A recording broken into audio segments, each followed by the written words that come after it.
नमस्कार बंधुगण, कहानी दुनिया को आपण मानक स्वागत। आज चलंतु शुणिबा बुद्धंक जीवनर आउ गोटे कहानी बुद्धंक निर्वाण। बुद्धंकर विशिष्ट शिष्य मानक भितर थिले सारिपुत्त आउ मोगलायन। तांको नीति प्रचार करने निमंते बुद्ध ए दुई जन को अधिकार देइथिले। भिन्न भिन्न स्थान रे रही ए दुई जन बुद्धवाणी प्रचार करुथांती। किछि वर्ष अंते सारिपुत्त बुझी पारिले जे तांकर अंतिम समय आसन्न। से आसी बुद्धंकु शेषथर निमंते दर्शन कले।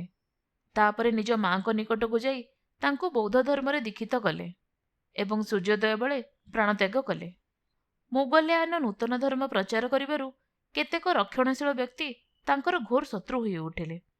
सेमाने तांको हत्या करिबा निमंते केते जण घातक नियुक्त कले, किंतु घातक माने तांको उपरे लाठी प्रहार करबाकू उद्यत हेले से निजर अलौकिक शक्ति बଳରେ लाठीर उपरकू उठी जांती। किंतु थरे घातक माने लाठी उत्तोलन कला बेलू मोगल्यायन निज पूर्वजन्मर एक घटना स्मरण कले। से स्मृति मन पड़ा मात्रे तांकर अलौकिक शक्ति काम कला नहीं। घातक माने तांको भीषण प्रहार दे आहत कले। पूर्वजन्म से थरे निज वृद्ध पितामाता को मारिदेबाकू इच्छा करी बण भितर को नहीं जाइथिले। निजे डाकू बेश धरी सेमानंकू मारिबाकू गला बेले सेमाने कातर भाबरे पाटी कले, पुओ आमे डाकू हाबुडरे पड़ीचु, तू पळेई जा। पितामातांकर एही चित्कार रे पुओर हृदय परिवर्तन होईगला। से पलाई जाई बेश बदलई पुणी आसी पितामातांकू बण पारी करी नहीं गले। ए जन्मरे पूर्वजन्मर से कथा मन पड़िबा जोगु से आहत हेले एवं बुद्धंक पाखकू जाई प्राणत्याग कले।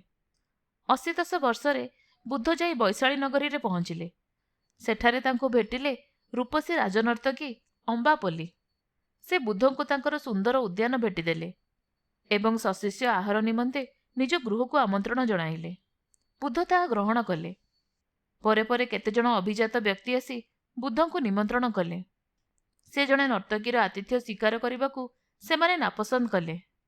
बुद्ध सेमानकू बुझाई देले गंगा एवं कृष्णा नदी स्वतंत्र, किंतु समुद्र रे सेमानक अस्तित्व एक। जो माने मोर उपदेशर मर्म बुझिचंती सेमाने मध्य चेतनार अभिन्न। दिने बुद्ध निज शिष्य मानकू जणाई देले जे आउ 3 मास अंते से देह त्याग करिवे। ए घोषणा सुनी शिष्यवर्ग शोक प्रकाश कले। एहा देखि बुद्ध कहिले, मृत्यु अनिवार्य, किंतु मो कहानी रहिला, ताहा ही तुम मानक सकाशे भविष्यत रे मार्गदर्शक हेब। वैशाली जाई बुद्ध पाव नामक स्थान रे पहुंचिले। सेठारे चंड नामक जणे भक्त तांकू आतिथ्य देई गभीर श्रद्धारे मांस परिवेषण कला। बुद्ध जानिथिले जे मांसाहार तांकर क्षति करिवो, किंतु भक्त मनरे कष्ट न देबा पई से ताहा ग्रहण कले। से आहार फଳରେ से असुस्थ होई पड़िले। निर्वाण मुहूर्त आगत प्राय बोली से शिष्य मानकू जणाई देले। तांको अंतिम दर्शन पई विराट जनसमागम हैला। से जिज्ञासु मानकर प्रश्नर उत्तर देउथांती। जेतेबेले प्रश्न उत्तर शेष हैला से शांति रे चक्षु मुद्रित कले चिरदिन पई। क्रमे बुद्धंक बाणी व्यापक भावरे प्रचारित हैला। स्थाने स्थाने स्तूप और विहार मान निर्मित हैला। भारतर बौद्ध धर्मर प्रचारक माने जाई विदेशरे धर्म प्रचार कले।